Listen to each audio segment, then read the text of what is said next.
تو کیا آرگیومنٹ دیا جا سکتا ہے کہ مٹیریل ڈٹرمنزم جو ہے کہ قوم کی ترقی جو ہے وہ صرف مال سے بندھی ہوئی ہے، اس کے خلاف کیا آرگیومنٹ پیش کیا جا سکتا ہے؟ آگے بھی بات کر چکے ہیں کہ ویلتھ کے ڈیولپمنٹ نظر پا رہی ہے، لیکن اس سائڈ پہ ہیپینس نہیں ہے، وہاں کا فیملی اسٹرکچر نہیں ٹھیک نہیں ہے، چیزیں بھی ڈیولپمنٹ میں کاؤنٹ ہونی چاہیے۔ ایک آرگیومنٹ یہ ہے کہ مال کی ترقی ہو جاتی ہے مگر اس سے لوگوں کو سیٹسفیکشن نہیں حاصل ہوتی ہے، اس لیے یہ آرگیومنٹ غلط ہے۔ ہسٹری میں اگر ہم اسلام کی دیکھا جائے تو ان کے پاس جو ہے بہت زیادہ مولود ہونے کے باوجود جو ہے مسلمانوں کو جو ڈومینیشن آئی تھی اللہ کی مدد سے آئی تھی اور ان کی انٹینشنس کی وجہ سے آئی تھی، اس میں مال جو تھا وہ اتنا انوالو نہیں تھا۔ مطلب یہ کہ مال جو ہے وہ نہیں مال کو آزمائش سے ڈال سکتے، آپ مال کے ساتھ آپ کی انٹینشن میٹر کرتی ہے، کہ آپ کی انٹینشن صحیح نہیں ہے آپ چاہے جتنا بھی مال ہے وہ آپ کی ڈیولپمنٹ کی طرف لازمی نہیں ہے کہ آپ کو دیکھیے قرآن اس کو آزمائش کہہ رہا ہے کہ مطلب ہم دیتے ہیں تو کسی کو دے کے اللہ تعالیٰ خود کہتا ہے میں دے کے بھی آزماتا ہوں لے کے بھی آزماتا ہوں، تو مطلب آزمائش بھی ہے، انٹینشن جو ہے وہ زیادہ نہیں ہے۔ یہ یعنی ایک تھیولوجیکل آرگیومنٹ قرآن میں یہ لکھا ہے کہ یعنی مثال دی گئی ہے کہ انسان کو بہت زیادہ مال دیتے ہیں تو وہ سرکش ہو جاتا ہے، باغی ہو جاتا ہے، تو اس لیے ایک ہم اتارتے ہیں اس قدر معلوم قدر کے ساتھ یعنی حساب کے ساتھ، تاکہ بہت زیادہ نہیں ہو جائے اور بہت زیادہ ہو جانے سے نقصان ہو سکتا ہے۔ ایک یہ ہے، اور ایک آرگیومنٹ یہ ہے کہ رسول اللہ صلی اللہ علیہ وسلم آئے اور ان کی وجہ سے پوری عرب قوم جو ہے وہ بالکل ہی باٹم سے بالکل ٹاپ تک پہنچ گئی، سب سے زیادہ ترقی جو دنیا میں تاریخ میں نظر آئی ہے وہ انہوں نے کی۔ تو وہ کون سا مال تھا جو کہ رسول اللہ صلی اللہ علیہ وسلم کو دیا اس کی وجہ سے ترقی ہوئی؟ کوئی مال نہیں تھا، وہ تو ایک دین تھا جس کی وجہ سے ترقی ہوئی۔ تو یہ ایک آرگیومنٹ ہے۔ اور جب ہم تاریخ کو دیکھتے ہیں تو جب دیکھتے ہیں اور ذرا غور سے تو دیکھتے ہیں کہ ہمیشہ یہی ہوا ہے کہ وہ لوگ جن کے پاس کوئی ویژن تھا، کوئی آئیڈیا تھا، کوئی انسپائریشن تھا، انہوں نے تاریخ کا رخ بدلا اور ترقی کے راستے کھولے۔ اور تو یہ نہیں ہے کہ مال سے چیزیں ہوتی ہیں بلکہ ویژن سے، آئیڈیاز سے ہوتی ہیں۔ حتیٰ کہ کارل مارکس جو کہ خود ایک بہت بڑا مٹیریل ڈٹرمنسٹ تھا، بلکہ اسی نے اس فلسفی کو پاپولرائز کیا، اس کے آئیڈیاز تھے کہ کمیونزم ہونا چاہیے، انصاف ہونا چاہیے۔ اس کا خیال تھا، بیسک اس کا خیال یہ تھا کہ یہ لیبررز پہ بہت زیادہ ظلم ہوتا ہے، کیپٹلسٹ کرتے ہیں، تو اس نے اور اصل جو کام ہے وہ تو یہی کرتے ہیں، جو پروڈکشن ہے اور جو ویلیو ایڈڈ ہے یہ لیبررز کر رہے ہیں، اور سارا ان کا جو نفع ہے جو ملتا ہے وہ سب کیپٹلسٹ کھا جاتا ہے۔ تو یہ اس کے نگاہ میں انجسٹس تھی اور ظلم تھا، اور اس نے اپیل کی کہ لیبررز جو ہیں ان کو یونائٹ کرنا چاہیے، اور اس نے کہا کہ یہ نہیں ہونا چاہیے کہ لوگوں کو ان کی یعنی کمائی کے مطابق مل کے، بلکہ ہر آدمی کو اس کی ضرورت کے مطابق ملنا چاہیے۔ اس نے بہت ساری سینسیبل باتیں کی۔ اس کے آئیڈیاز جو ہیں وہ چین اور روس والوں کو اپیل کیے، ان کے لیڈرز کو، اور اس کے آئیڈیا کی وجہ سے دنیا کی تاریخ بدل گئی، اس میں کوئی مٹیریل انوالو نہیں تھا۔ تو اس طرح سے، اور یعنی 80 سال تک یہ دونوں امپائر چلے، ان کے بہت اثر ہوا تاریخ پر۔ تو اس طرح سے ایک نہیں، یعنی جہاں بھی دیکھیں ہم یہی نظر آتا ہے کہ ideas are powerful. Atom bomb powerful ہے، مگر ایٹم بم بنایا کس نے؟ اس کا آئیڈیا تھا، وہ بھی ہے۔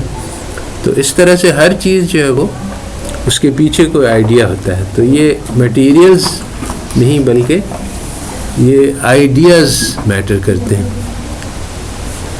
ایک اور مثال یہ ہے جو کسی نے دی ہے کہ اگر ہم 200 سال پہلے چلے جائیں تو برازیل اور انڈیا اور رشیا اور امریکہ، یہ چاروں جو ہیں یہ تقریباً ریسورسز مٹیریلز کے اعتبار سے ایک ہی طرح کے ہیں, یعنی سب کے پاس بہت بڑا بڑا رقبہ بھی ہے, بہت ساری نیچرل ریسورسز بھی ہیں اور بہت ساری یعنی اور پوٹینشل ہے, مگر ان 200 سال میں ان چاروں کے جو ڈیولپمنٹ ٹریجیکٹریز رہی ہیں وہ بہت فرق رہی ہیں.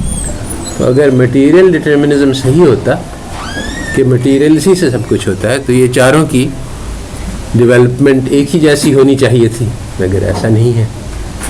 تو اس سے پتہ چلتا ہے کہ مٹیریلز سے ڈیولپمنٹ ڈٹرمن نہیں ہوتا ہے, اور بھی چیزیں ہیں. تو یہ غلط فہمی ہے لوگوں کو کہ مٹیریلز سے فرق پڑے گا. چنانچہ پاکستان میں محبوب الحق نے اسی لائن پہ کوشش کی اور اس نے کہا کہ شروع میں یہ اسٹریٹجی بہت تکلیف دہ ہے کہ ہم مال جمع کریں, کیونکہ مال کیسے جمع کریں گے؟ غریبوں کا پیٹ کاٹ کے جمع کریں گے, ان کو لیبرر سے لیبر کروائیں گے مگر ان کو کھانے نہیں دیں گے اس کا پھل, کیونکہ وہ ہم جمع کر لیں گے تاکہ اس کو انویسٹ کرے, اور انویسٹ کر کے ملک میں جب دولت آئے گی تب ہم آخر غریبوں کو کھلائیں گے. اور ہم لوگ یہ رومانٹک آئیڈیلسٹک آئیڈیاز پہ نہیں جا سکتے ہیں کہ پہلے ہی سے غریبوں کو کھلاؤ, کیونکہ پھر ملک کا نقصان ہو جائے گا. اور بعد میں اس نے اس کے جب نتیجے دیکھے تو پھر اس نے توبہ کی اور پھر اپنا رجوع کیا. اس نے کہا کہ ایسا نہیں ہے, ہمیں پہلے بتلایا گیا تھا کہ ہم پہلے مال بنائیں پھر غریبوں کو دیکھیں. تو اب جو سمجھ میں آیا کہ اس کا الٹا کرنا چاہیے, پہلے غریبوں کو سنبھالو تو وہ تمہارے ملک کی ترقی کر دیں گے. تو یہ ریورس تھنکنگ ہے کہ پہلے ہم فیکٹریز بنائیں, فیکٹریز سے پیسہ بنے گا, پیسہ سے ہم غریبوں کو کھلائیں گے. تو اس کے برعکس یہ آئیڈیا ہے جو محبوب الحق نے کہا, اور بہت سارے لوگ اس نتیجے پہ پہنچے کہ پہلے ہم فکر کر لیں, انسان جو ہے وہ قوم کی ترقی کر دیں گے, وہ فیکٹریز بنائیں گے اور جو کچھ ہوگا. تو اس کے بجائے انسان سے فرق پڑتا ہے. یہ ایک اہم غلط فہمی ہے جو عام ہے, ابھی بھی عام ہے. لوگ ہی سمجھتے ہیں کہ پاکستان کی ترقی اس طرح سے ہوگی ہے فیکٹری بنائیں اور ٹیکنالوجی لائیں اور فارن انویسٹمنٹ آئے اور پرائیویٹائزیشن ہو جائے. یہ ساری چیزیں جو ہے یہ ریلیونٹ ہی, کیونکہ اس کا انسان سے تعلق نہیں ہے. جب تک انسان کو ہم فوکس نہیں کریں گے کہ انسان کی زندگی کیسے اچھی ہوگی, تب تک کوئی فائدہ نہیں ہے. تو اس وقت بھی یعنی جو بات چل رہی ہے اکنامکس میں, اس کا ترقی سے کوئی تعلق نہیں. جو دوسری غلط فہمی ہے, اور ایک نہیں یعنی لسٹ کرتے جاؤ, چلتی چلی جائیں گی, یہ سارے ہمارے یعنی آئیڈیاز ہیں جو غلط ہیں. اور سب سے بڑی رکاوٹ ترقی کے راستے میں یہ غلط آئیڈیا ہے.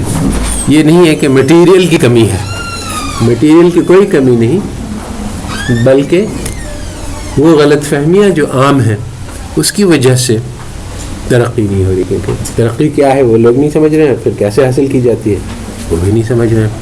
تو جب تک آدمی یعنی جس رخ پہ کوشش کرے گا وہ غلط ہوگی, تو پھر وہ نتیجہ تو نہیں نکل سکتا. تو دوسری غلط فہمی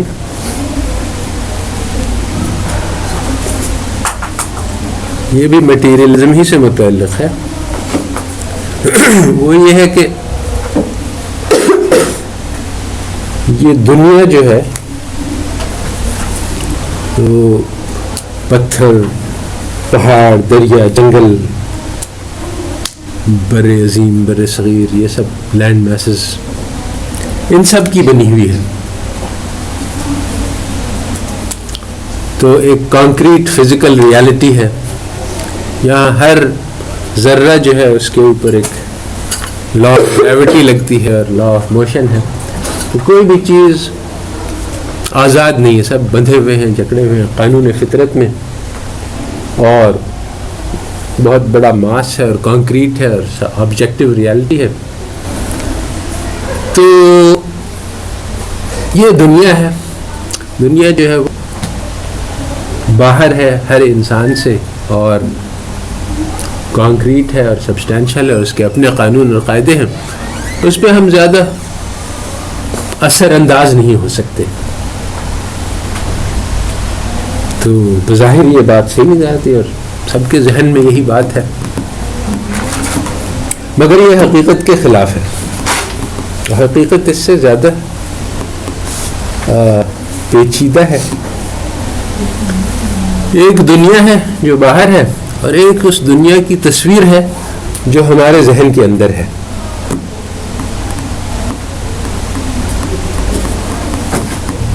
یہ جو ہمارا تصور ہے دنیا کا، اصل دنیا وہی ہے. جو باہر ہے اس تک ہماری کوئی رسائی نہیں. جب ہم دنیا کے بارے میں سوچتے ہیں تو ہم اس تصور کے بارے میں سوچتے ہیں جو اس دنیا کا ہمارے ذہن میں ہے. اب یہ دیکھو، یہ آئیڈیلسٹ آئیڈیا ہے کہ ہم ایک دنیا ہے، ایک دنیا کا آئیڈیا ہے جو ہمارے ذہن میں ہے. تو میں یہ کہہ رہا ہوں کہ وہ جو آئیڈیا ہمارے ذہن میں وہ اہم ہے اور جو کانکریٹ ریالٹی ہے وہ نہیں اہم ہے.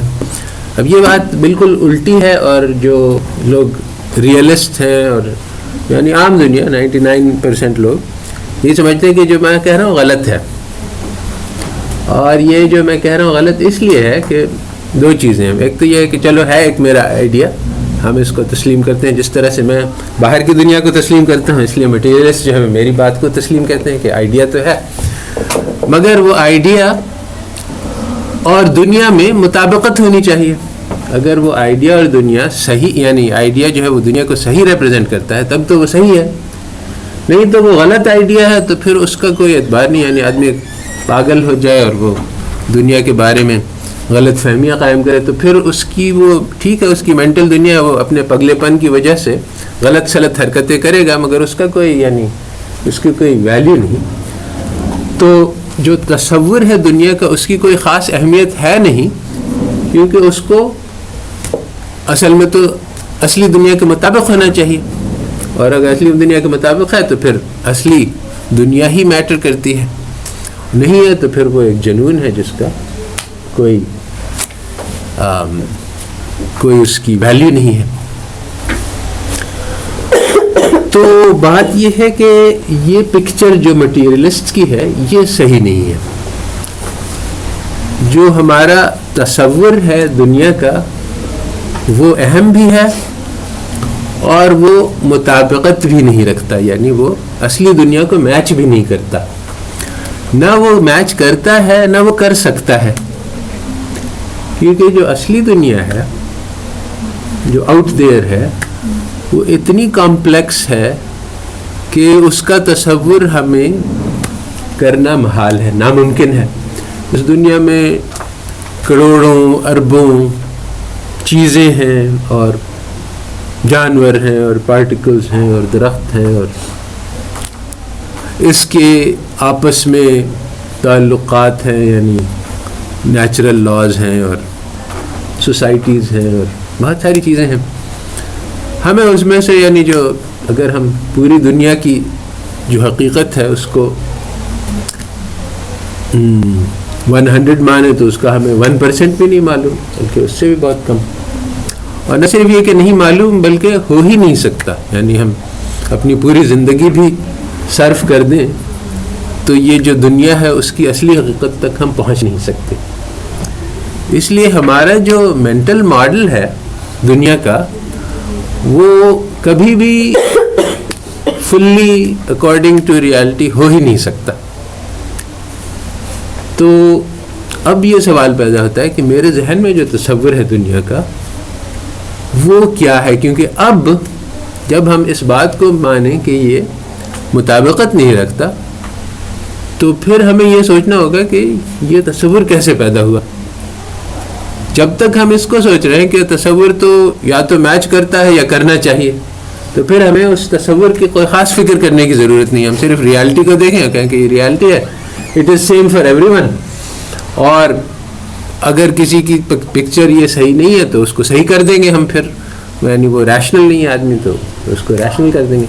پھر تو ریالٹی اونلی میٹرز, تصور ڈزنٹ میٹر. اگر ہم یہ کہیں جو کہ میں کہہ رہا ہوں کہ تصور ریالٹی سے تو کبھی بھی میچ نہیں کر سکتا, بلکہ یعنی اس کے یعنی بہت دور تک, بہت دور سے اس کے پاس بھی نہیں آ سکتا. تو اب یہ سوچنا ہوگا کہ تصور کیا ہے, کیونکہ تصور is not determined by reality. اب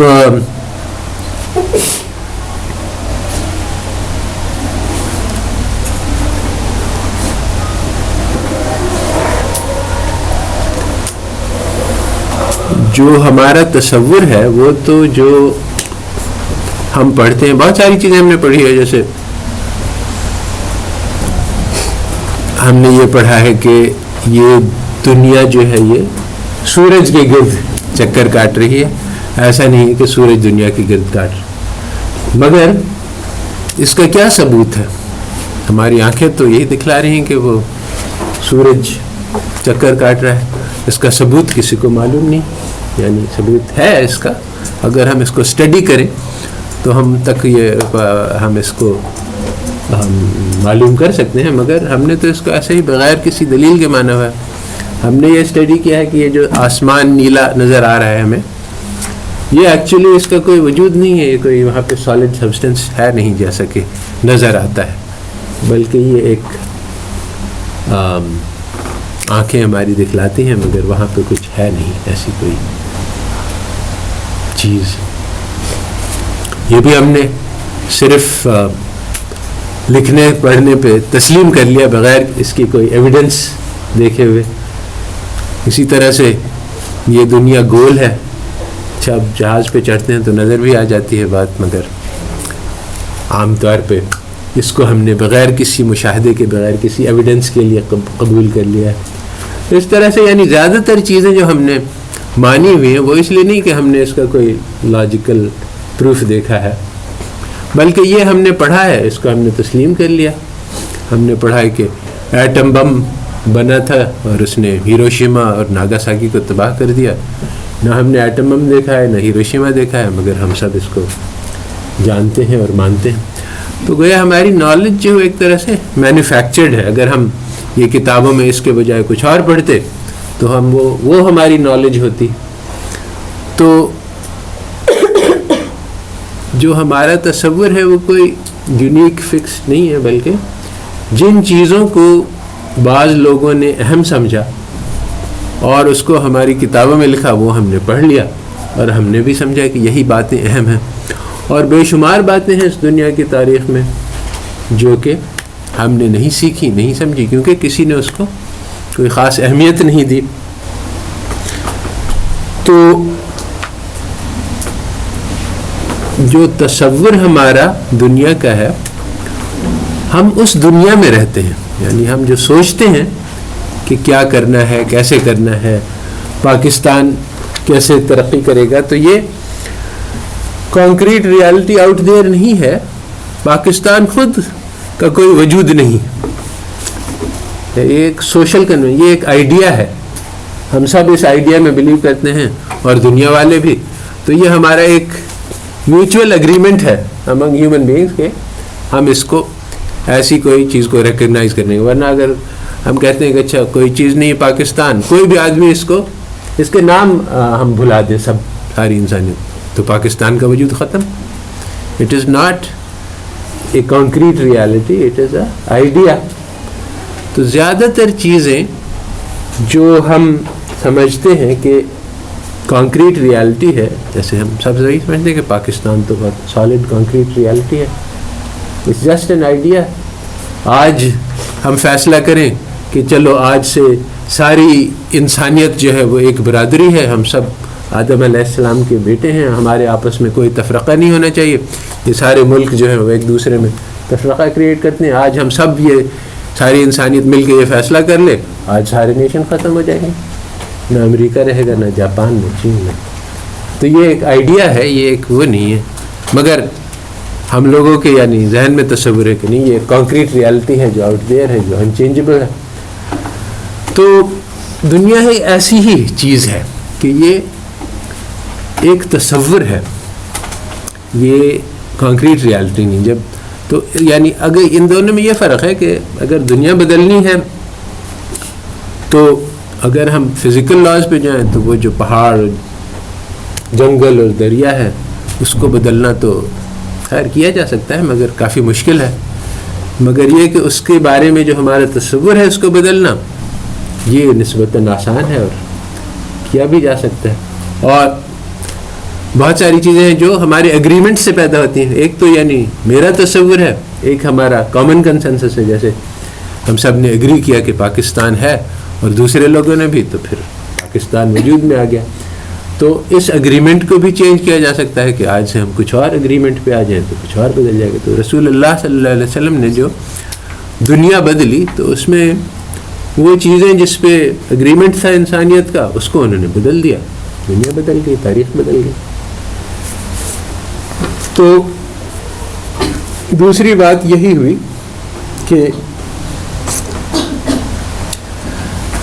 دنیا جو ہے وہ آؤٹ سائڈ ریالٹی میں نہیں ہے، بلکہ جو اصل دنیا ہے وہ ہمارا تصور ہے اس دنیا کا. ہم اس دنیا میں رہتے ہیں جو ہمارے ذہنی تصور میں ہے. اگر ہم یہ سمجھیں، اور چنانچہ دین کی اس میں یعنی کافی گائیڈنس ہے کہ آدمی ایک ہی صورت حال میں وہ کہہ سکتا ہے کہ اچھا میں میرے پاس سوزوکی ہے تو میں بہت خوش نصیب ہوں کیونکہ زیادہ تر عوام کے پاس موٹر سائیکلز ہیں اور یا وہ پیدل چلتے ہیں یا وہ سائیکل پہ چلتے ہیں تو میں ان سے بہت اچھا ہوں. یا وہ اسی کے بارے میں سوچ سکتا ہے کہ میرے پاس تو صرف سوزوکی ہے، میرے فلانے دوست کے پاس ٹویوٹا ہے اور اس کے پاس مرسیڈیز ہے اس کے پاس، اس لیے میں تو بڑا بد نصیب ہوں. تو یہ یعنی فزیکل ریالٹی میں کوئی فرق نہیں آیا، مگر وہ جو تصور ہے جو اس کے ذہن میں اس میں فرق آ گیا.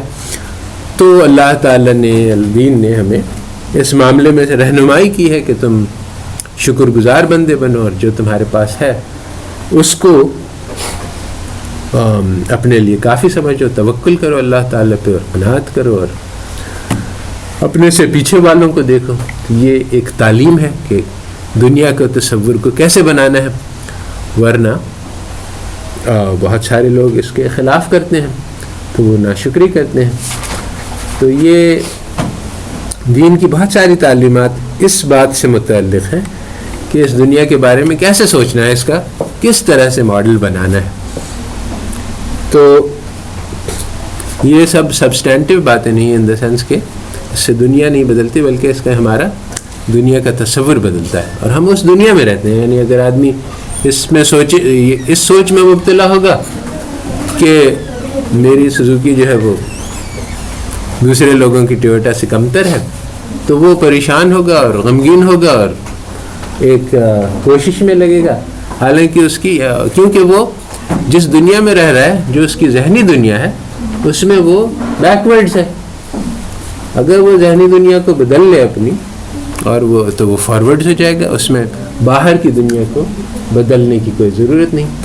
تو اب یہ سمجھنے کی ضرورت ہے کہ ہم لوگ سب ایک ذہنی دنیا میں رہتے ہیں. حالانکہ ہم لوگ یہ سمجھتے ہیں کوئی آدمی یعنی غمگین ہے، اداس ہے، وہ کہتا ہے کہ نہیں یہ آبجیکٹو سرکمسٹانسز ہے، میرے پاس پیسے کم ہیں اس لیے میں غریب ہوں. اور ہر آدمی جو اس حالت میں ہوتا ہے اس کی بھی یہی حالت، ہر آدمی یہی سمجھتا ہے کہ یہ ایک آبجیکٹو فیکٹ ہے، ریالٹی ہے، اس سے کوئی انکار نہیں کر سکتا. مگر یہ حقیقت نہیں ہے، بلکہ حقیقت یہ ہے کہ جو ریالٹی ہے وہ ذہن میں ہر انسان یعنی یہ سوچ سکتا ہے کہ بھئی یہ تو 2 دن کی دنیا ہے، اس پہ ہم جو بھی ہو جائے ہم خوشی خوشی اس کو برداشت کر لیں گے، کیونکہ کل اللہ تعالیٰ سے ملاقات ہے اور اس کے بعد پھر اصل زندگی اس وقت شروع ہوگی. اور اگر اس میں اللہ تعالیٰ نے ہمارے اوپر یہ کرم کر رکھا ہے کہ جو بھی حالات ہو اس میں انسان جو ہے وہ اپنے دین پر قائم رہ سکتا ہے. یعنی دین جو ہے وہ ایسا نہیں ہے کہ اس میں اگر آپ کے پاس پیسہ نہیں ہے تو آپ مسجد نہیں جا سکتے، اور مسجد نہیں جا سکتے بات نہیں کر سکتے تو پھر کوئی یعنی جنت نہیں کما سکتے. بلکہ ہر حالت کے لیے دین پر چلنا اللہ تعالیٰ نے ممکن کر دیا ہے. اگر پانی نہیں ہے تو مسا کر لو اور اس طرح سے ہر صورت کے لیے دین پر چلنا ممکن ہے. چنانچہ ہر صورت میں جنت کمانا ممکن ہے, اور جس نے جنت کما لی پھر اس کو اور کسی چیز کا افسوس نہیں ہوگا. تو اس لیے ایسا کبھی نہیں ہے کہ فزیکل سرکمسٹانسز فورس کرتے ہیں کہ ہماری کیفیت کیا ہو, بلکہ ہمیشہ یہ بھی نہیں ہے کہ فزیکل سرکمسٹانس کا کوئی رول ہی نہیں ہے, بلکہ یہ سارے جو دنیا ہے یہ ہمارے لیے ایک آزمائش کی جگہ ہے. بعض آزمائشیں آسان ہوتی ہیں, بعض آزمائشیں مشکل ہوتی ہیں, تو اس اعتبار سے دنیا کا فرق تو ہے.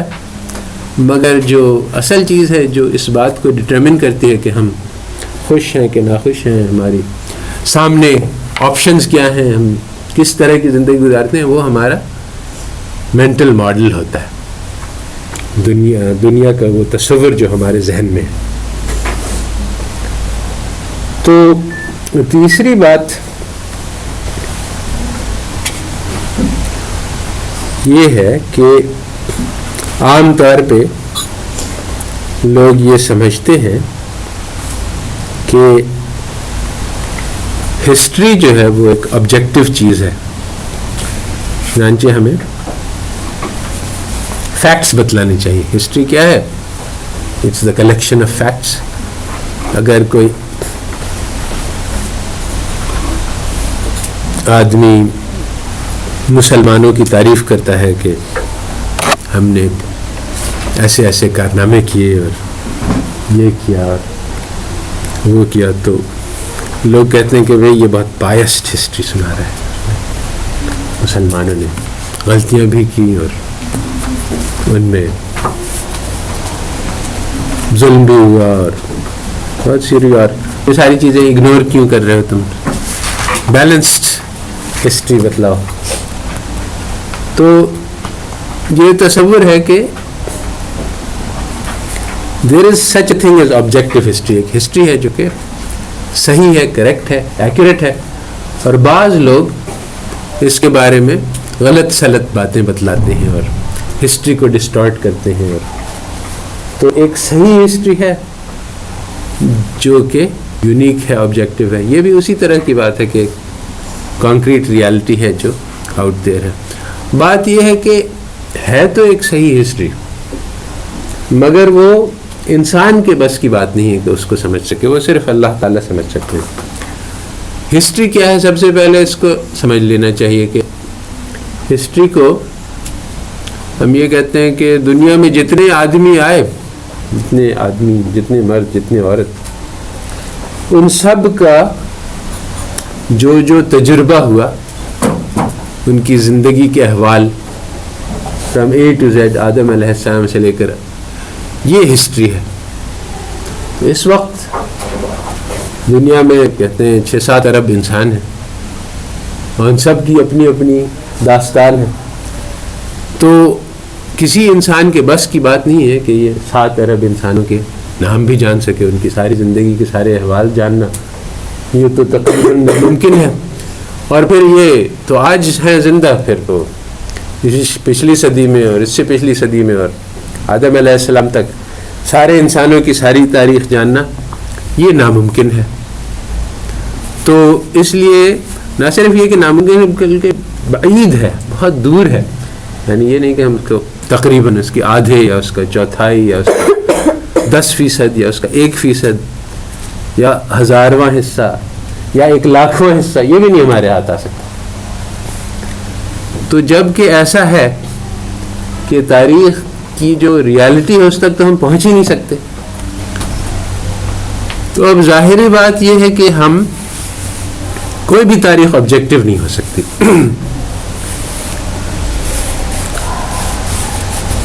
تو تاریخ کیا ہے یہ اسی وقت سمجھ میں آ سکتا ہے جب ہم یہ پہلی غلط فہمی کو بالکل ہی ترک کر دیں, ہم اس بات سے مایوس ہو جائیں کہ اصلی ریئل کانکریٹ آبجیکٹو ہسٹری ہمارے ہاتھ آ جائے گی. جب تک انسان اس غلط فہمی کے پیچھے ہے کہ ایک آبجیکٹو ہسٹری ہے, تب تک وہ یعنی ہسٹری کیا ہے وہ تو سمجھ ہی نہیں سکتا.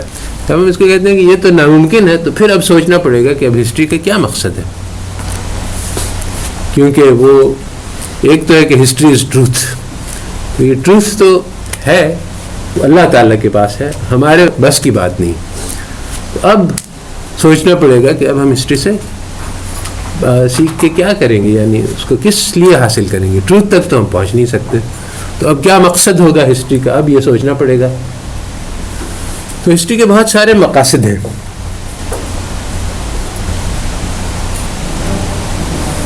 ہسٹری کے ذریعے سے سوچیں اس وقت کہ ہم لوگ سب کچھ نہ کچھ ہسٹری جانتے ہیں کہ پاکستان کیسے بنا, اور رسول اللہ صلی اللہ علیہ وسلم دنیا میں آئے اور پھر ان کے کیا کام کیے, اور یورپ میں کیا کیا. بہت ساری ہسٹری ہم جانتے ہیں, بہت تھوڑی سی جانتے ہیں, یعنی ایکچولی ہسٹورین اس سے بہت زیادہ جانتے ہیں, بہت تفصیل میں جانتے ہیں, مگر پھر بھی کچھ خاکہ ہے. اب فرض کریں کہ ہم لوگ اب یہاں پہ ساری ہسٹری بھول جائیں, یہاں پہ ہم بیٹھے ہیں, عقل ہے اور مگر ہسٹری نہیں ہے. اب کیا ہوگا, اب ہماری زندگی جو ہے وہ صرف ایک یعنی جانوروں کی طرح سے کھانا پیو, کھاؤ, کماؤ اور زندگی گزارو. ہمارا انسانوں سے کیا تعلق ہے, تو یہ جو ہسٹری ہے یہ ہمیں یہ بتلاتی ہے کہ بھائی ہم مسلمان ہیں, مسلمانوں کی عیسائیوں سے بڑی جنگ رہی ہے, اور ہندوؤں سے ہمارے تعلقات اچھے نہیں رہے ہیں, اور چین والوں سے ہمارا کوئی خاص تعلق نہیں رہا ہے, اور بہت ساری چیزیں ہیں جو ہم اس سے آئیڈینٹیفائی کرتے ہیں. یہ ہسٹری ہمیں سکھلاتی ہے. اگر ہم اسی ہسٹری میں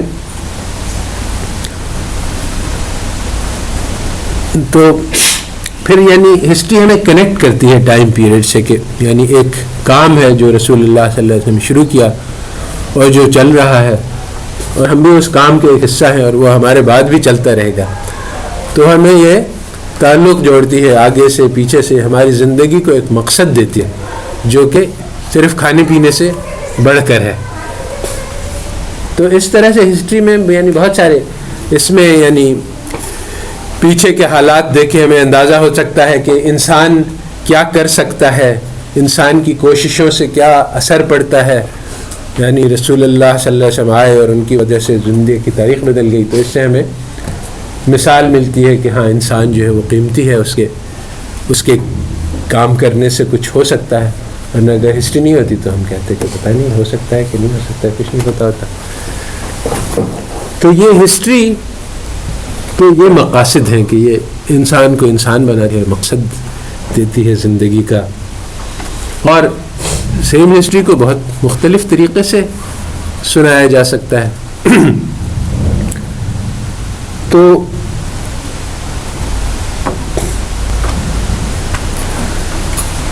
ایک بات تو یہ ہے کہ یعنی اس سے نتیجہ یہ نکلتا ہے جو بات حیرت انگیز ہے, کہ یہ نہیں ہے کہ جیسا کہ ہم سمجھتے ہیں, سب سمجھتے ہیں کہ ہمارا پاسٹ جو ہے وہ تو فکسڈ ہے,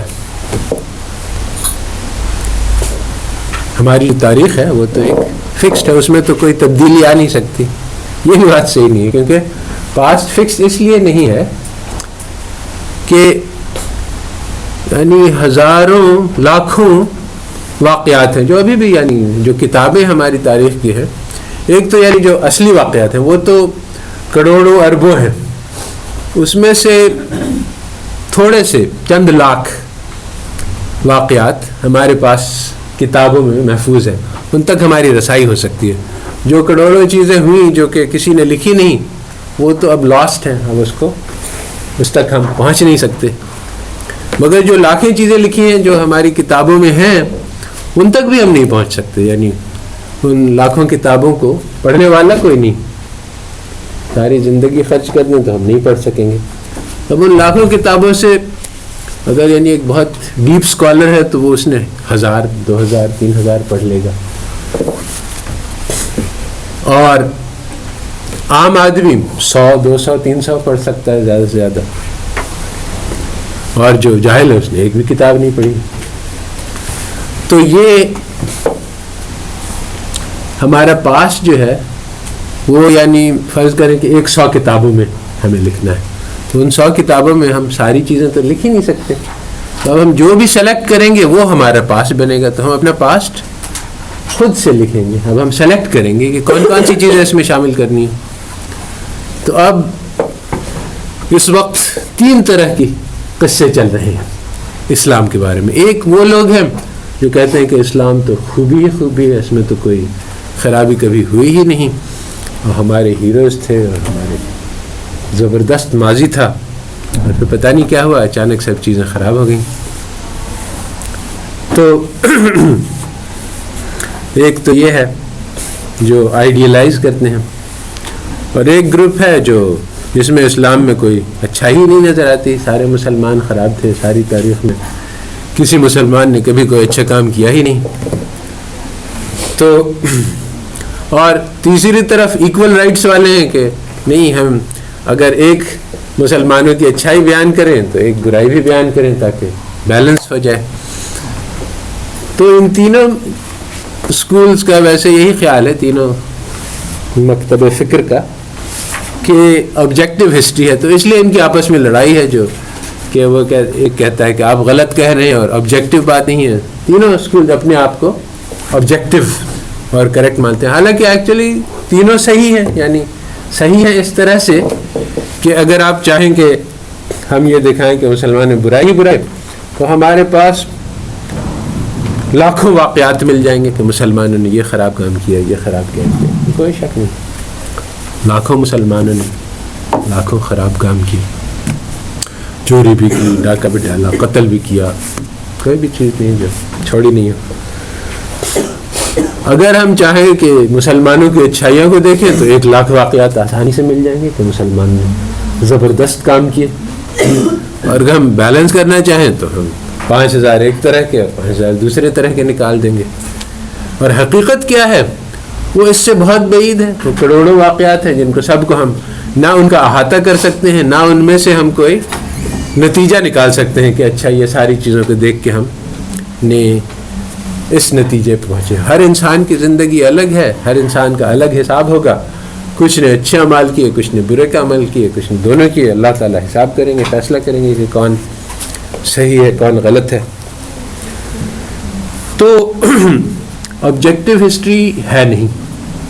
اب یہ سوال پیدا ہوتا ہے کہ ہم ان تینوں ہسٹری میں سے کون سی کی ترجیح دیں. تو اب یہ ڈیپینڈ کرتا ہے کہ ہسٹری کا مقصد کیا ہے.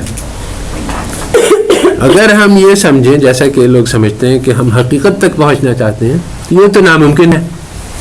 حقیقت تک پہنچ نہیں سکتے کیونکہ کروڑوں واقعات ہیں ہسٹری میں، سارے ہم لکھ بھی نہیں سکتے، سمجھ بھی نہیں سکتے، ٹائم ہی نہیں ہے. تو اب ہم ان میں سے چنیں گے. اب کون سے واقعات چنے جائیں؟ کیا بیلنس کر کے چنیں؟ کیا صرف برائیاں دکھائیں، صرف اچھائیاں دکھائیں؟ تو بات یہ ہے کہ اس کا مقصد ہمارے لیے یہ ہے کہ ہم اپنے لیے اور اپنے طلباء کے لیے، اپنے بچوں کے لیے ہم بیسٹ چیزیں دکھلانا چاہتے ہیں کہ وہ ان سٹینڈرڈز پہ آئیں جس کو ہم بہترین سمجھتے ہیں. اگر ہم ان کو دکھلائیں گے کہ یہ واقعات ہوئے جو بہترین تھے، تو ان کے لیے ایک اچھی مثال سامنے آئے گی، اور وہ ان کو حالات سے مقابلہ کرنے کا عزم پیدا ہوگا، ارادہ پیدا ہوگا. تو 1,000 بار مسلمان لڑے اور 1,000 بار شکست کھائی اور ایک بار جیت گئے، اگر ایسا ہے تو ہم ان کی ایک جیت کا واقعہ سنا دیں تاکہ وہ لوگ جو بہت مشکل میں گھرے ہوئے اور بہت یعنی بڑے آڈز کے خلاف لڑ رہے ہیں، ان کے اندر ہمت پیدا ہو، عزم پیدا ہو کہ ہاں ہو سکتا ہے، ایک بار کیا ہے تو ایک بار ہم بھی کر کے دکھائیں گے. تو ٹھیک ہے، یہ بایس کی بات نہیں ہے، یہ تو بس ایک یعنی مقصد کو حاصل کرنے کے لیے ایک خاص ہم نے سلیکشن کیا. تو اسی طرح سے یعنی اپنے لیے بھی، اسی لیے یہ حدیث میں آیا ہے کہ یعنی اپنے مسلمان بھائیوں کی اچھائیوں کو بیان کرو. ہم اچھائیوں کو بیان کریں گے تو لوگوں کے اندر ترغیب ہوگی اچھائی کرنے کی، چاہے وہ آبجیکٹو نہیں ہو، چاہے وہ یعنی وائڈ اسپریڈ نہیں ہو. یہ نہیں ہو کہ ہر آدمی اچھائی کر رہا ہے، بلکہ ایک دو ہی کر رہے ہیں، ان ایک دو ہی کا تذکرہ کریں گے تو اس کے لوگ اس سے ہمت پائیں گے اور خود ہمیں عزم ہوگا. یعنی اگر ہم یہ کہیں گے کہ نہیں جی کچھ بھی نہیں ہو سکتا، آج کل حالات بہت خراب ہیں، اس حالات میں تو کوئی کچھ بھی نہیں کر سکتا، تو یہ خود ہی یعنی ایک اسٹریٹجی ہے جس سے یعنی یہ خود ہی ایک بہت بڑی رکاوٹ ہے ترقی کے راستے میں. کیونکہ یہ خیال کرنا کہ ہم کچھ کر سکتے ہیں، ہم دنیا کو بدل سکتے ہیں، اس خیال سے دنیا بدل سکتی ہے. اور اگر یہ خیال کرے انسان کہ کچھ نہیں ہو سکتا، اور تو یہ کچھ نہیں ہو سکتا لوگوں کو مایوس کرتا ہے، ہمت توڑتا ہے اور ان کو شکست خوردہ ذہنیت پیدا کرتا ہے، جس کی وجہ سے پھر وہ کچھ کر نہیں سکتے. تو چونکہ ہم نے یہ کہا یعنی یہ بات اس طرح سے بھی کہ یعنی خیال اہم ہے، اگر خیال اہم نہیں ہوتا تو پھر ہم جس طرح سے بھی سوچیں، مگر وہ خیال ہی کی وجہ سے یعنی انسپائر کرے گا اگر لوگوں کو تو وہ محنت کریں گے، اور محنت کریں گے تو دنیا بدل سکتے ہیں.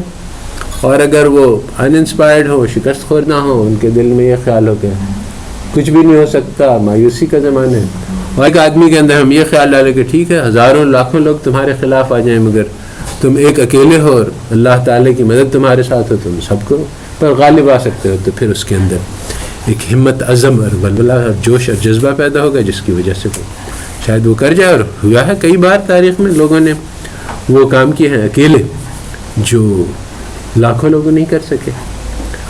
تو تاریخ میں پھر یہ بات سمجھ میں آتی ہے کہ ہمیں اچھے نمونے، مثالی واقعات دکھلانے چاہیے.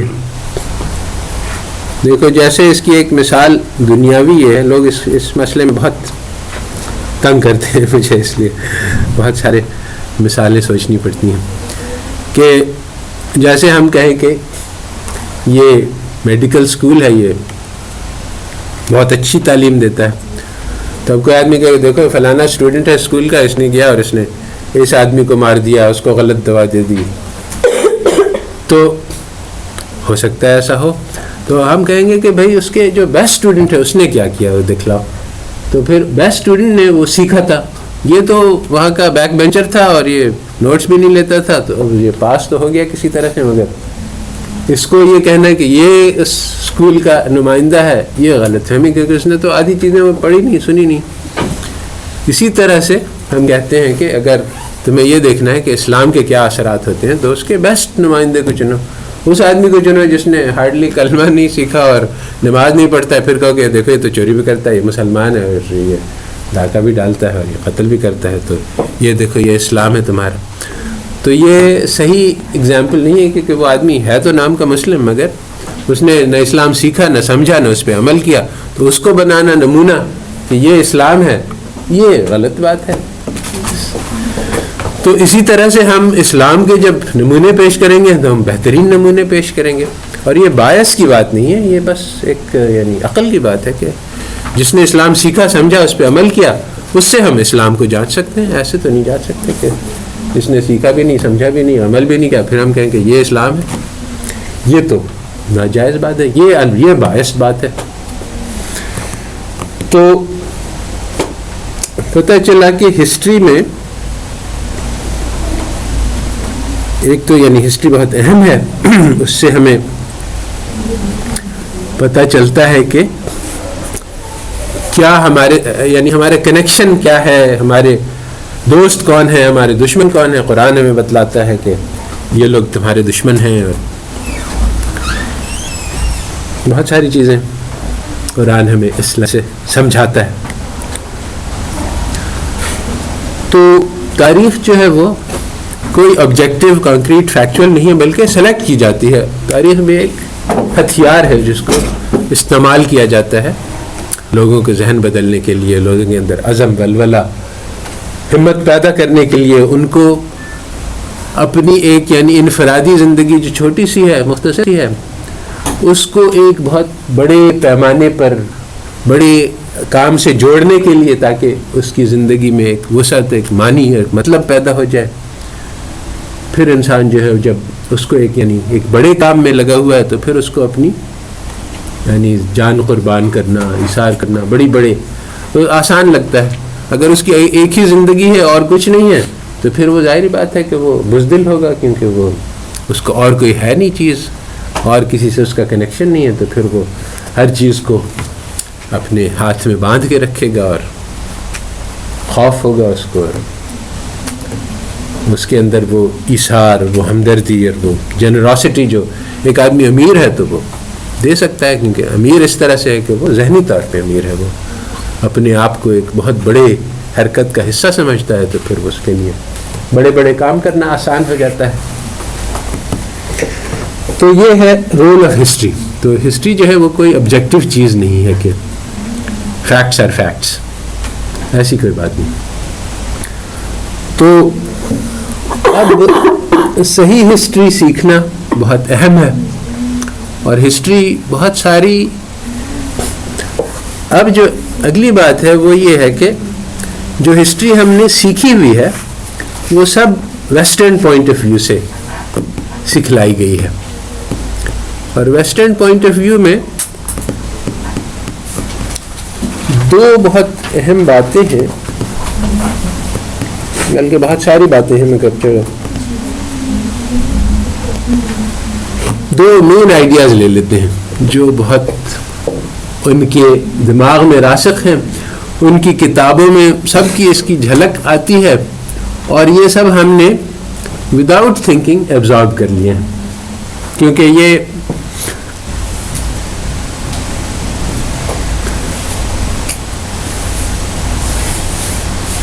ایک بات ہے وہی ہسٹری کے متعلق کہ جب ہم فیکٹس کو سلیکٹ کرتے ہیں, کیونکہ ہمیں سلیکٹ کرنا ضروری ہے, لاکھوں ہسٹوریکل فیکٹس ہیں, تو اس میں سے چند ایک ہی 10-15 ہم چنیں گے, تو اب وہ ہم کس بیسس پہ چنیں گے, اس کو ہم ایک بیک گراؤنڈ کہہ سکیں کہ ہمیں کیا دکھانا مقصود ہے. اب جب ہم نے مثلاً ہم یہ دکھلانا چاہتے ہیں کہ یورپ والوں نے بہت ترقی کی, تو ہم ان کے بہت سارے کارنامے چنیں گے, اور بہت سارے انہوں نے برائیاں بھی کی ہیں وہ ہم نہیں دکھلائیں گے. تو ہم 15 فیکٹس دکھلائیں گے کہ یہ کارنامہ کیا یورپینز نے, یہ کارنامہ کیا, یہ 15 کارنامے کیے, اور یہ سب فیکٹس ہیں. تو اب ہمیں پتہ چل گیا کہ یہ فیکٹ ہے کہ یورپ والی بہت شاندار قوم ہے, کیونکہ اور مگر اس میں ہم نے صرف 15 فیکٹس لکھے, ہم نے کوئی اوپینین نہیں دیا. تو اب یہ آبجیکٹیو ریالٹی ہے کہ یہ یورپ بہت شاندار قوم ہے. یعنی جو فریم ورک ہے, جو پس منظر میں ہے, جس کے ذریعے سے وہ فیکٹ چنے گئے, وہ سامنے نہیں آتا, چھپا ہوا ہے. تو چنانچہ ہم یہی سمجھتے ہیں, ہم اسی دھوکے میں رہتے ہیں کہ ہمیں تو یعنی اس بات کو اپوز کرنا کہ یورپ والے ڈیولپڈ ہیں, یہ تو یعنی حقیقت کے خلاف جانا ہے. حالانکہ ایسا نہیں ہے, مگر لوگ یہی سمجھتے ہیں, کیونکہ وہ جس کو میں کہتا ہوں ورلڈ ویو, وہ پس منظر میں رہتا ہے, وہ سامنے نہیں آتا ہے. وہ اس کی جو اظہار ہوتا ہے وہ سلیکشن آف فیکٹس سے ہوتا ہے. وہ سلیکشن جو ہے وہ ہو رہا ہے وہ ہمیں پتہ نہیں, کیونکہ ہمیں باقی سارے فیکٹس پتہ نہیں ہیں. تو جو فیکٹس ہمارے سامنے آتے ہیں ہم کہتے ہیں ہاں یہ تو فیکٹ ہے, جو بات ہم کہہ رہے ہیں وہ آبجیکٹیو ہے اور کانکریٹ ہے, حالانکہ وہ ایسی ہوتی نہیں. تو دو باتیں پس منظر میں ہیں یورپین ہسٹری کے, وہ سامنے آتی نہیں, کیونکہ مگر وہ ہمیں یعنی جو بتلایا جاتا ہے اس کے پیچھے ہے, اور وہ ہم وداؤٹ نوئنگ اٹ ان باتوں کو ہم بھی تسلیم کر لیتے ہیں. تو دو باتوں میں سے ایک بات ہے انلائٹنمنٹ. انلائٹنمنٹ کا آئیڈیا یہ ہے کہ ساری دنیا تاریکی میں تھی,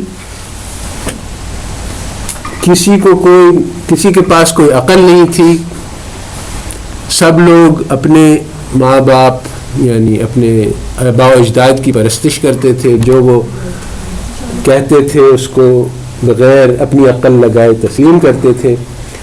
پہلی مرتبہ جو علم اور عقل اور اس کا نور جو ہے وہ یورپ میں بلند ہوا, اور یورپ والوں نے یہ سیکھا کہ اچھا یہ جو ٹریڈیشن ہے یہ غلط ہے, اور ہمیں اپنی عقل سے از سر نو سوچنا ہوگا, اور ہر مسئلے کا حل عقل سے نکالنا ہوگا. تو یہ سائنس اور ٹیکنالوجی اور ریزن سب سے پہلے یہ یورپ میں شروع ہوا. اور وہاں پہ انلائٹنمنٹ کہتے ہیں کہ یعنی روشنی کا آ جانا. تو سب سے پہلے روشنی جو ہے وہ یورپ میں طلوع ہوئی. اس سے پہلے ساری دنیا اندھیرے میں تھی. تو یہ ایک تصور ہے. اور یہ سائنس اور یہ ریزننگ اور یہ ڈیموکریسی اور ساری اچھی چیزیں یورپ والوں نے ایجاد کی. دنیا میں کسی کے پاس کچھ بھی نہیں تھا. دوسری چیز جو اس سے متعلق ہے وہ یہ کہ جب یورپینز کو یہ احساس ہوا کہ ہمارے پاس اتنی قیمتی خزانے ہیں اور ساری دنیا میں جہالت ہے, تاریکی ہے, تو پھر یہ وائٹ مینز برڈن کہتے ہیں اس کو, کہ ہمارے اوپر یہ اس ذمہ داری کا احساس ہوا کہ ہمیں اپنے ان مفید چیزوں کو ساری دنیا تک پھیلانا ہے اور ان چیزوں کو ساری دنیا میں لے کر جانا ہے. اور یہ ہماری ایک بوجھ ہے, برڈن, یہ ایک ذمہ داری ہے جس کو ہمیں ادا کرنا ہے. ورنہ ہم تو خوش اپنے گھروں میں رہتے, مگر جب کہ ہمیں اتنا نوازا گیا ہے تو ہم اپنی ان قیمتی چیزوں کو ساری دنیا والوں کے ساتھ شیئر کریں. تو اس لیے انہوں نے اپنے کمفرٹیبل ہومز کو چھوڑا اور ساری دنیا میں مغرب کا پیغام لے کے پھرے اور تیرے پیغام کو لے کر صفت جام پھرے اور ساری دنیا میں انہوں نے اپنا نور پھیلایا. تو یہ دو بڑی متھس ہیں جو یورپینز نے پھیلائی ہیں, اور جو ان کی کتابیں پڑھتا ہے وہ بھی اسی تصور کو قبول کر لیتا ہے. تو دراصل یہ دونوں باتیں نہ صرف یہ کہ غلط ہیں بلکہ بہت سخت طور پہ غلط ہیں, شدید طور پہ غلط ہیں. تھوڑی بات نہیں بلکہ بہت زیادہ. تو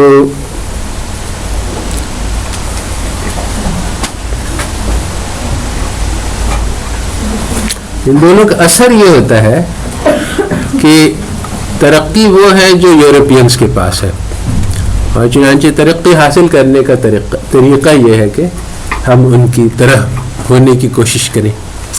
تو ڈیولپمنٹ تھیوری ساری کی ساری یہی ہے کہ کس طرح سے ہم لوگ یورپ والوں کی طرح بن جائیں, اور کس طرح سے اسلام آباد کو لندن بنا دیا جائے, کراچی کو نیو یارک بنا دیا جائے. یہ ترقی ہے.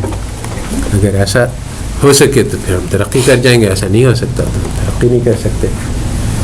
تو یہ تصور ہے جو ترقی کا پیدا ہوتا ہے ان خیالات سے. تو اب حقیقت کیا ہے, یعنی انلائٹنمنٹ کی کیا حقیقت ہے اور وائٹ مینز برڈن کی کیا حقیقت ہے؟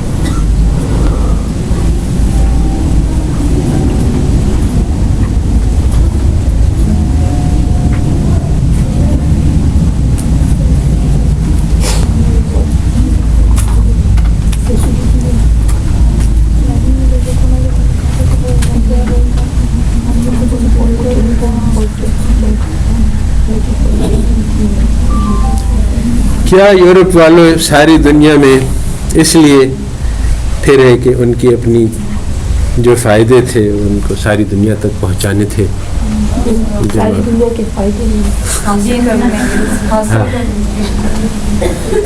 بیسیکلی جو دنیا میں گئے تو وہ لوٹ مار کے لیے گئے, بالکل, یعنی اس میں کوئی شک نہیں.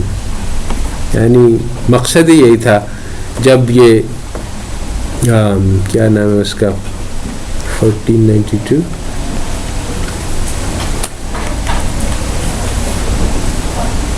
وہ جو انڈیا کو تلاش کرنے نکلا تھا, کیا نام تھا اس بندے کا؟ واسکو ڈی گاما تھا. اس سے پہلے تھا وہ دوسرا تھا, کولمبس. ہاں بالکل, کولمبس جو نکلا تو اس نے 3 شپس کا چارٹر کرایا فرنانڈو ڈی ایسابیلا سے. یہ 1492 عیسوی کی بات ہے, جو کہ بہت ایک اہم سن ہے، اس میں 3 بڑے بڑے واقعات ہوئے. ایک تو یہ کہ مسلمان جو ہیں وہ اسپین سے آخری بیٹل ہار گئے اور ان کی شکست ہو گئی، اور آخری ان کی جو اسٹرانگ غرناطہ جو ہے وہ اس میں مسلمانوں کو شکست ہو گئی 1492. اسی سال میں جو ہے یہ کولمبس نے 3 شپس لی فرنانڈو ایسابیلا سے، جو اسپین کے بادشاہ اور ملکہ تھے، اور ان سے وہ گیا کہ میں انڈیا کو ڈھونڈنے جا رہا ہوں. اس نے کہا کہ اصل میں وہاں پہ گولڈ بہت ہے، تو وہ گولڈ میں لے کے واپس آؤں گا. وہاں مشہور تھا کہ انڈیا میں جو ہے وہ گولڈ بہت، تو وہ وہاں چاہ لیٹن امریکہ، وہاں بھی اس نے جا کے وہاں کے باشندوں جمع کیا کہ پوچھا کہ گولڈ کہاں ہے، کیونکہ ان کے پاس بندوقیں تھیں، مقامیوں کے پاس بندوقیں نہیں تھیں، اس لیے ان کے پاس کافی یعنی اسٹرینتھ تھی. تو انہوں نے کہا کہ گولڈ ان کو نہیں پتہ کہاں ہے. بہرحال گولڈ وہ کافی لوٹ کے لائے. یعنی مقصد ان کی واجز کا ہر جگہ یہی تھا کہ مال لوٹ کے لائیں. زیادہ تر جو ان کے جو انڈیا میں پہنچے وہ پائریٹس، رابرز، لٹیرے تھے، جو ان کے اپنے معاشرے میں بھی قبول نہیں تھے. انہیں کو انہوں نے ایڈمرلز وغیرہ بنا دیا بعد میں. تو جنرلی یعنی یورپ والوں کی دنیا میں جو پھیلے تو اس لیے نہیں کہ وہ کوئی کسی کو فائدہ پہنچانا چاہتے تھے، بلکہ اس لیے کہ وہ دنیا میں یعنی ان کے پاس طاقت تھی جو اس لیے پیدا ہو گئی تھی کہ وہ آپس میں ہر وقت لڑتے رہتے تھے، تو لڑائی جھگڑے میں وہ بہت زیادہ تیز ہو گئے تھے. باقی دنیا میں امن اور سکون تھا، تو ان لوگوں کو لڑائی جھگڑے کے طور طریقے نہیں آتے تھے. تو یہ لوگ جب پھیل گئے تو ان کے پاس کمپیریٹیو ایڈوانٹیج ان وائلنس تھا. 2 چیزیں تھیں ان کے پاس جو اور کسی کے پاس نہیں تھی. ایک تو یہ کہ یہ کسی بھی جو نان وائٹ تھا اس کو جانور سمجھتے تھے، تو اس لیے ان کو مارنے میں، قتل کرنے میں کوئی ہچکچاہٹ نہیں ہوتی تھی. تو کمپیریٹیو ایڈوانٹیج ان وائلنس تھا ان کے پاس. اور دوسرے یہی ریسزم. تو اس کی وجہ سے یہ ساری دنیا پہ چھا گئے اور ساری دنیا سے خزانہ لوٹ کے لے گئے. اور اب یہ سوال پوچھا جاتا ہے جو فنڈامنٹل کویشچن ہے. آپ لوگوں نے ڈیولپمنٹ پہ کتابیں پڑھی ہوں گی، کیا ہے؟ تو اس میں ڈیولپمنٹ کی جو فنڈامنٹل پرابلم ہے وہ یہ ہے کہ اس وقت اگر ہم انکم ڈسٹریبیوشن دیکھیں تو دیکھتے ہیں کہ بعض ممالک بہت زیادہ امیر ہیں، بعض ممالک بہت غریب ہیں. یہ ایک عجیب بات ہے، یعنی اتنا ان ایون ڈسٹریبیوشن کیوں ہے؟ مثلا یعنی نائجیریا کی نائجیریا نہیں ہے، مجھے یاد نہیں ہے، ایک ملک ہے جس کی پر کیپٹل انکم، افریقن کا ملک ہے، 300 ڈالر ہے، اور جو وہاں سوئٹزرلینڈ وغیرہ اس میں $300,000 ہے. تو یعنی 1000 to 1 کا فیکٹر ہے تقریباً. تو اتنا فرق کیوں ہے؟ کچھ لوگ ہیں جو دنیا میں ہیں جن کے پاس پرائیویٹ جیٹ پلینز ہیں، پرائیویٹ جزیرے ہیں، اور کچھ لوگ ہیں جو جن کو کھانے کو نہیں ملتا. کچھ لوگ نہیں، بہت زیادہ لوگ ایسے. ٹاپ 500 لوگ ہیں، ان کے پاس جتنے پیسے ہیں 500 کے پاس، جو باٹم بلین کے پاس نہیں ہے. ایک ارب انسان کے پاس ملا کے جتنے پیسے ہیں وہ 500 لوگوں کے پاس ہیں. تو ڈیولپمنٹ کا یہ سوال ہے کہ غریب ممالک غریب کیوں ہیں اور امیر ممالک امیر کیوں ہیں، اور غریب ممالک کیسے پیسہ جمع کریں تاکہ وہ بھی امیر ہو جائیں. اب اس کے بارے میں آپ لوگ نے بہت ساری کتابیں پڑھی ہیں، یعنی بہت ساری تو شاید نہیں، 1-2 پڑھی ہوں گی اپنی ٹیکسٹ بک میں. ڈیولپمنٹ تھیوری اور بہت ساری کتابیں لکھی گئی ہیں اس کے بارے میں، جس میں سے ایک کتاب ہے جس میں یہ لکھا ہے کہ اصل میں جو غریب ممالک ہیں ان کے پاس پراپرٹی رائٹس صحیح نہیں ہوتے ہیں. اگر پراپرٹی رائٹس صحیح ہوتے تو پھر وہ ترقی کر جاتے. تو ایک کتاب ہے جس میں یہ لکھا ہے کہ یہ آج کل یہ تھیوریز کم ہو گئی مگر کہ یہ ان لوگوں کو اصل میں ریشنل تھنکنگ ابھی تک ان کو سمجھ میں نہیں آئی ہے. تو یہ بیوقوفی کے خیالات، بیسیکلی یہ لوگ بیوقوف ہیں اس لیے یہ ترقی نہیں کرتے. اور اس قسم کے یعنی کئی 8-10 تھیوریز ہیں کہ یہ غریب ممالک غریب کیوں ہیں اور امیر ممالک امیر کیوں ہیں، اور ان پہ کئی کتابیں ہیں اور ایک بہت لمبا چوڑا لٹریچر ہے. مگر یہ بات کہ پہلے ساری دنیا میں تقریباً برابر ہی ویلتھ تھی، پھر یہ ہوا کہ یورپ والے ساری دنیا پہ چھا گئے، اور جو یعنی ایکچولی جب انڈیا کو انگلینڈ نے انویڈ کیا تو اس وقت انڈیا زیادہ رچ تھا انگلینڈ سے. تو پھر ہر سال جو ہے وہ کروڑوں پاؤنڈز یہاں سے وہ خراج کے طور پہ لے جاتے تھے. پہلے سال جب بنگال پہ ان کا قبضہ ہوا جب، تو بنگال میں جو غدار تھا کیا صادق ازتکن اور جعفر از بنگال ہے، تو پہلے سال جو انہوں نے ٹیکس کلیکٹ کیا تو وہ اتنا زیادہ تھا کہ اس کو اپنے یعنی جو کہ ان کی طرف سے گورنر تھا اس کو اپنے خاندان کے زیور بیچ کے اس نے اس کو پورا کیا، اور وہاں کی آبادی میں سے آدھے لوگ مر گئے بھوک سے کیونکہ اتنا خراج اٹھا کے لے گئے، اور بہت بڑی آبادی تھی. تو مگر آپ کی ڈیولپمنٹ کی کتاب میں کہیں یہ نہیں لکھا ہوگا کہ غریب اس لیے ہیں کہ وہ یورپ والے اس کے ساری دولت لوٹ کے لے گئے. سمپل سی بات ہے. تو ہسٹری جس طرح سے وائٹ مینز برڈن کی سٹوری میں یہ تو میچ نہیں کرتا ہے، تو اس لیے یہ جو واقعات ہیں یعنی یہ سب کو پتہ ہے کہ کروڑوں پاؤنڈز انڈیا سے انگلینڈ ہر سال ٹرانسفر ہوتے تھے خراج کے طور پہ. یہ کروڑوں پاؤنڈز کی یہاں اگر فیکٹریز بنتی اور انڈسٹریز بنتی. ایکچولی انگلینڈ کی 3 کالونیز تھے، ایک آسٹریلیا تھا بہت بڑا، ایک انڈیا تھا اور امریکہ تھا. سب تقریباً ایک ہی طرح کے تھے نیچرل ریسورسز کے اعتبار سے. مگر انڈیا کی کیا حالت ہے اور آسٹریلیا کی اور انگلینڈ کی سب کو معلوم ہے. تو امریکہ جو ہے وہ تو اس نے تو آزادی کی جنگ لڑی اور آزاد ہو گیا، اور پھر انہوں نے اپنے کام کیے. یہاں کسی کو آزادی نہیں ملی. آسٹریلیا میں یہ ہوا کہ وہاں ٹیکسز وغیرہ کم تھے اور وہاں انگلینڈ والوں نے آ کے فیکٹریز لگائی اور بیسیکلی اپنا یعنی چونکہ وہ ان کے گورے لوگ تھے اس لیے ان کو اپنا تصور کیا. یہاں کسی نے فیکٹری لگانے کی کوشش کی تو اس کو جلا دیا گیا کیونکہ کہا گیا کہ یہ تو را مٹیریلز کے لیے ہے. انڈیا کا کمپیریٹیو ایڈوانٹیج جو ہے وہ را مٹیریلز پروڈیوس کرنے میں ہے. یہ ابھی تھیوری پروڈیوس ہوئی جو آپ لوگ ابھی تک پڑھتے ہیں اور اس کو سچا بھی سمجھتے ہیں کہ کمپیریٹیو ایڈوانٹیج ہے. اور کمپیریٹیو ایڈوانٹیج یہ کہتا ہے کہ جس ملک کا جس چیز میں اسپیشلائز کر سکتا ہے وہ کام کرے، وہ کام نہ کرے جس میں اس کی ایکسپرٹیز نہیں ہے. چنانچہ ہماری چونکہ انگلینڈ کی فیکٹری بنانے میں ایکسپرٹیز ہے اور ہماری جو ہے وہ کاٹن پروڈیوس کرنے میں ہے.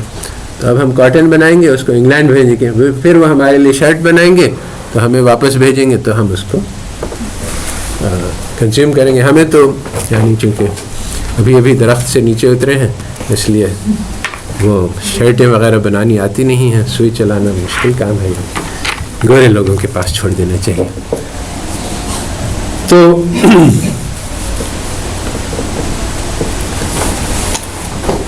یہ آئیڈیا جو وائٹ مینز برڈن آئیڈیا ہے جو ساری قوم آپ کی مانتی ہے کہ وہ لوگ آئے اور وہ ہم سے زیادہ ایڈوانس ہیں اور مہذب ہیں اور ہمیں ان کی طرح ہونے کی کوشش کرنی چاہیے. یعنی ہم کیسے ترقی کریں؟ ہم بھی چور لٹیرے بن جائیں, ہم جا کے ڈاکہ ڈالیں ان لوگوں سے, پیسے لوٹ کے لائیں تو ہم بھی ترقی کر جائیں گے. مگر اس کے بارے میں لوگوں نے یہی کہا کہ اب وہ حالات نہیں ہیں, اب وہ فری ملک نہیں ہے, اب ہم جا کے آسانی سے چوری لٹیری نہیں کر سکتے, ہمیں کوئی اور راستہ سوچنا پڑے گا. تو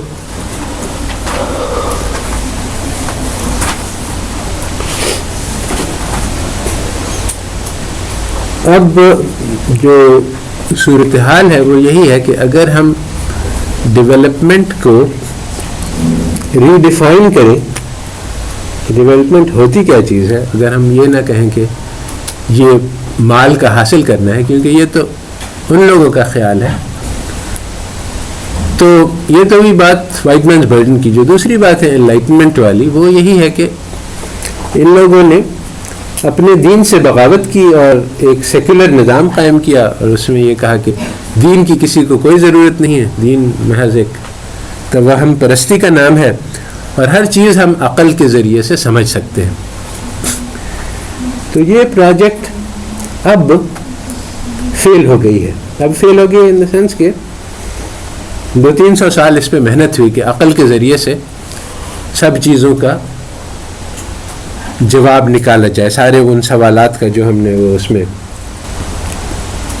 میرے ایسے میں نے بتلائے ہیں, آریجنز آف ویسٹرن سوشل سائنس, انسان کو دوسرے کے ساتھ کیا سلوک کرنا چاہیے اور ہماری زندگی کا مقصد کیا ہے, اور یہ سارے سوالات جو دین کو انکار کرنے سے پیدا ہوتے ہیں.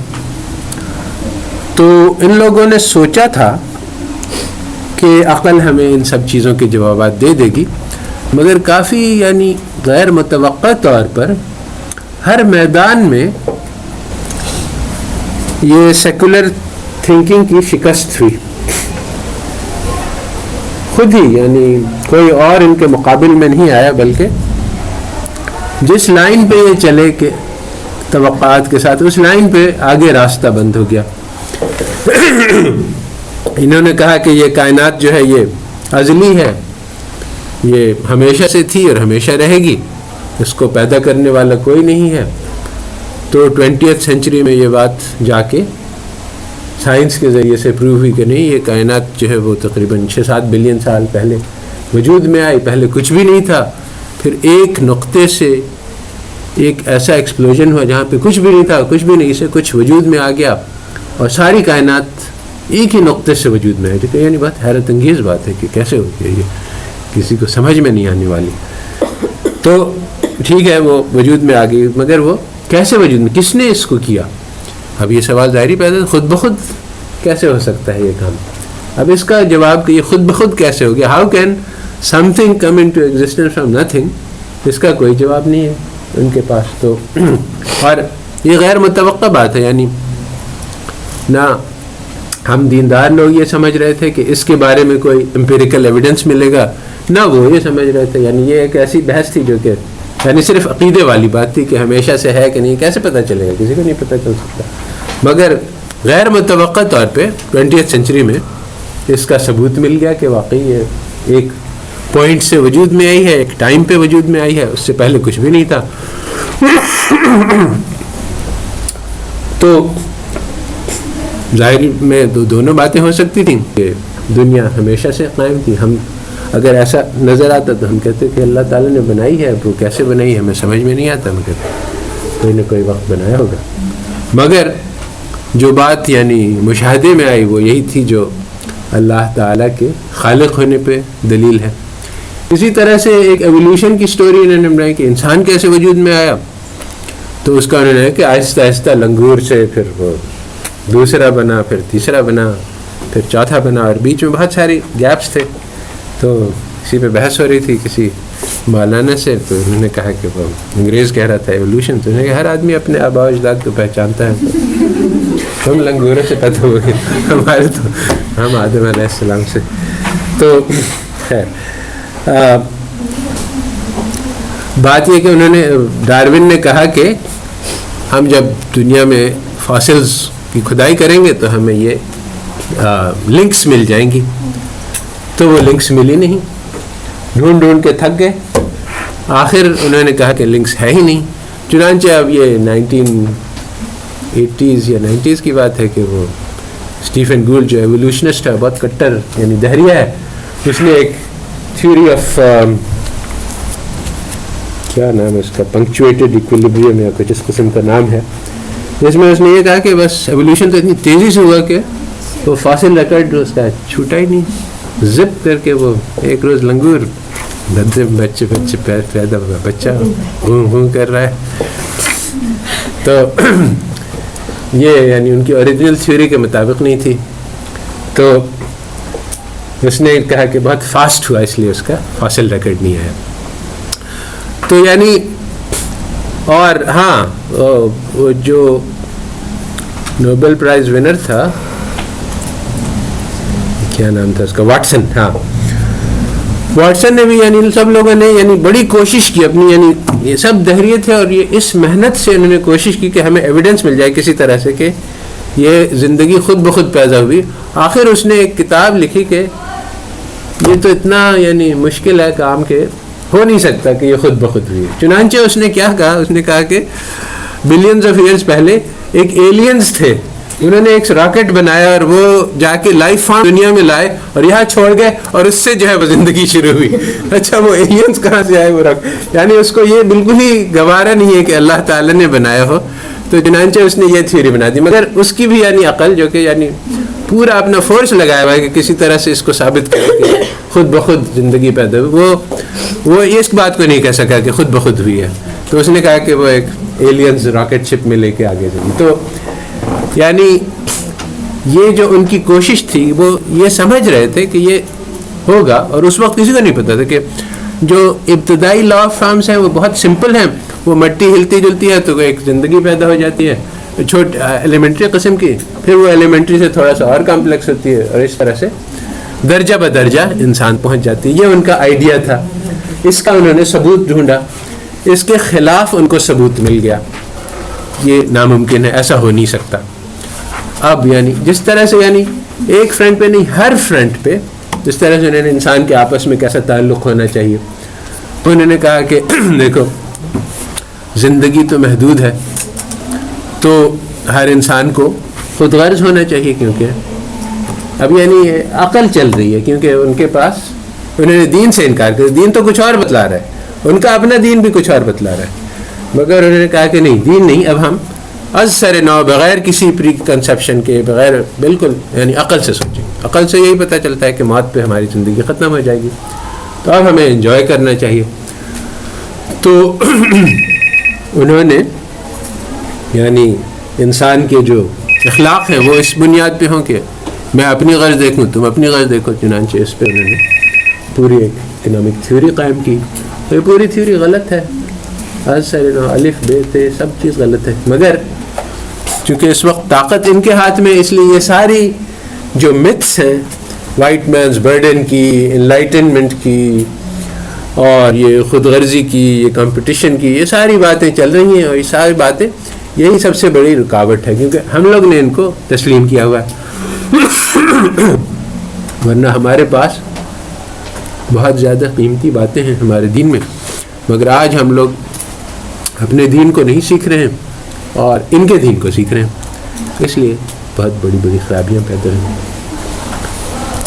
ٹھیک ہے, آج کے لیے